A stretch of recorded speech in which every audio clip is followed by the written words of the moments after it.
Bonjour les amis, Marc Maillot encore avec vous avec une méditation tirée cette fois de l'évangile selon Matthieu au chapitre 19. Donc on va lire les premiers versets.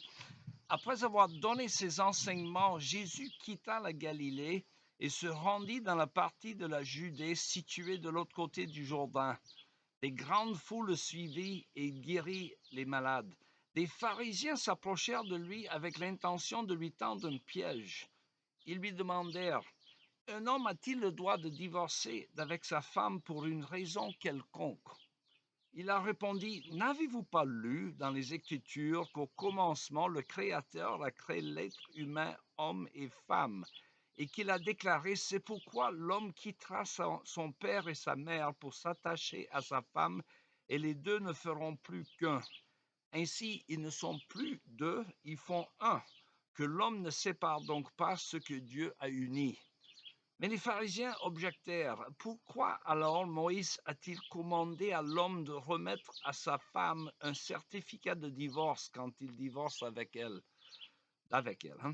Il a répondu: c'est à cause de la dureté de votre cœur que Moïse vous a permis de divorcer d'avec vos épouses, mais au commencement, il n'en était pas ainsi. Aussi, je vous déclare que celui qui divorce et se remarie commet un adultère, sauf en cas d'immoralité sexuelle. Et les disciples lui dirent: si telle est la situation de l'homme par rapport à la femme, il n'est pas intéressant pour lui de se marier. Il a répondu: tous les hommes ne sont pas capables d'accepter cet enseignement. Cela n'est possible qu'à ceux qui ont reçu le don. Et en effet, il y en a ceux qui ne peuvent pas se marier parce que de naissance ils sont incapables, et d'autres le sont devenus par une intervention humaine, et d'autres enfin renoncent à se marier à cause du royaume des cieux. Que celui qui est capable d'accepter cet enseignement l'accepte. Mes amis, je prononce ces paroles du sud de la France où nous venons chaque été pour un temps de ministère et de rencontres familiales.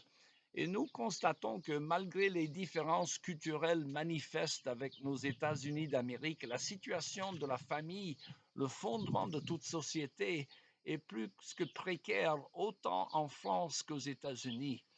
Que faut-il penser? Alors, nous ne voyons pas autour de nous, pas plus en France qu'aux États-Unis, beaucoup de mariages heureux qui durent. Peu de jeunes couples autour de nous connaissent un mariage stable, hélas. Partout, c'est la dissolution des liens affectifs et les ruptures familiales. Alors, les conséquences pour les enfants est incalculable, mais c'est clair qu'ils en souffrent. On est arrivé au point où même les psychologues non chrétiens qui disaient il y a peu d'années qu'il valait mieux un bon divorce qu'un mauvais mariage sont revenus de cette opinion. Encore une fois, ce sont des faits statistiques concernant les troubles psychologiques des jeunes qui les poussent à cette conclusion. Or, les faits sont obstinés. Ils démontrent clairement que les enfants ont besoin de foyers stables pour s'épanouir. À la racine du problème est toujours ce que la Bible appelle la nature pécheresse de l'homme.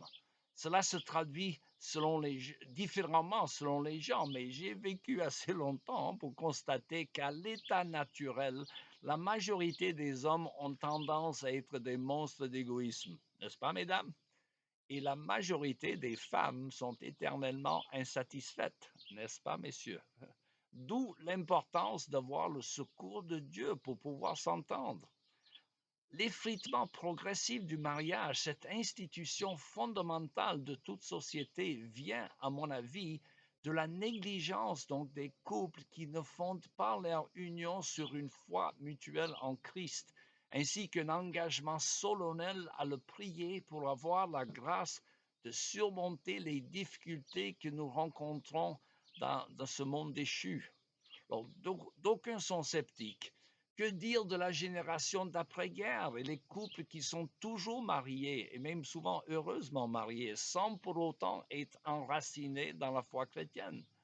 Alors, je dirais que ces gens-là sont bénéficiaires de la grâce commune résiduelle de la foi de nos aïeux, une grâce dont ils ignorent souvent la source, mais qui favorisait la durée de la relation conjugale, considérée comme sacrée et permanente selon le plan de Dieu. Alors, cette idée bien incrustée dans les générations précédentes semble complètement effacé de l'esprit de nos contemporains.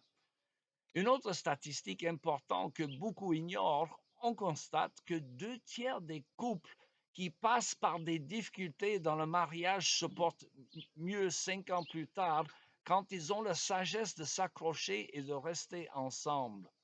Voir un conseiller conjugal peut être utile. Voilà ce qui devrait donner de l'espoir à tous. Alors, à l'origine du problème du mariage est souvent la confusion que font les jeunes à l'égard de la nature même de l'amour, qui se confondent souvent avec l'engouement, cet élan émotif qui caractérise le commencement de presque tout lien amoureux. Alors, cet élan qui produit une excitation émotionnelle est comme le bruit d'un ruisseau peu profond, qui n'est pas le même que l'amour stable des années, qui ressemble plutôt aux eaux profondes et paisibles d'un grand lac. Alors, confondant les deux, les gens se marient, à l'instar des vedettes de Hollywood, hein, de nombreuses fois, cherchant toujours cet engouement qui va et qui vient et qui va et qui vient pendant toute la vie. Alors, je ne peux pas oublier l'exemple de mes feux grands-parents que j'ai surpris lorsque j'avais 14 ans en train de se bécoter comme des adolescents alors qu'ils avaient plus de 80 ans. Alors, cela m'avait marqué et j'ai appris que eux aussi, ils ont passé par des périodes difficiles, mais ils ont tenu ferme avec les récompenses à la fin. Alors, les mariages qui durent ont aussi le bénéfice pour le couple dont le lien connaît une profondeur croissante que ne connaissent pas les aventures de courte durée. Même si nos corps s'enlaidissent avec l'âge, le lien de l'intensité émotive de l'union physique s'intensifie avec les années. Ma jolie femme, même un peu ridée, me paraît plus belle maintenant, après 45 ans de mariage, que lorsque nous nous sommes rencontrés la première fois. C'est comme un bon vin de Bordeaux qui s'améliore avec l'âge. C'est dommage que la majorité de notre génération de l'engagement à courte durée ne connaissent jamais cette expérience. Alors, après 45 ans de vie commune, ma femme et moi ont connu les épreuves et les conflits qui assaillent un couple pécheur dans un monde déchu. Il n'en demeure pas moins que le vrai mariage est une aventure qui vaut la peine d'être vécue. Pour les chrétiens, notre partenaire est la personne avec laquelle on s'achemine ensemble sur la route vers la ville céleste. Comme disait Antoine de Saint-Exupéry, qui n'était pas chrétien à ce que je sache, il a dit, l'amour ne consiste pas à se regarder face à face, mais à regarder tous les deux dans la même direction. Du point de vue chrétien, le mari et la femme ont la vocation de s'entraider dans ce que la Bible appelle la sanctification, la croissance dans la foi, si vous voulez. Et dans ce but, les paroles de l'Ecclésiaste sont confirmées le plus souvent.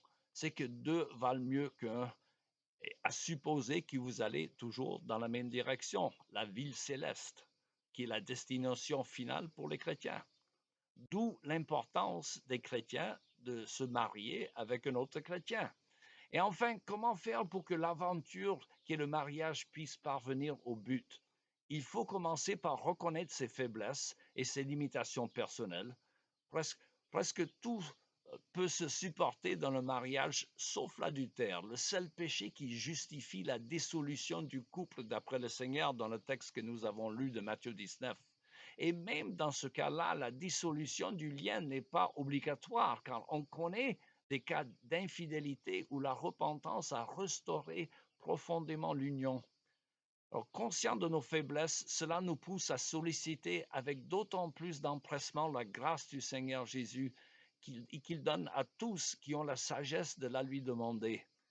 Toutefois, le psalmiste a raison lorsqu'il dit, si l'Éternel ne bâtit pas la maison, ceux qui la bâtissent travaillent en vain.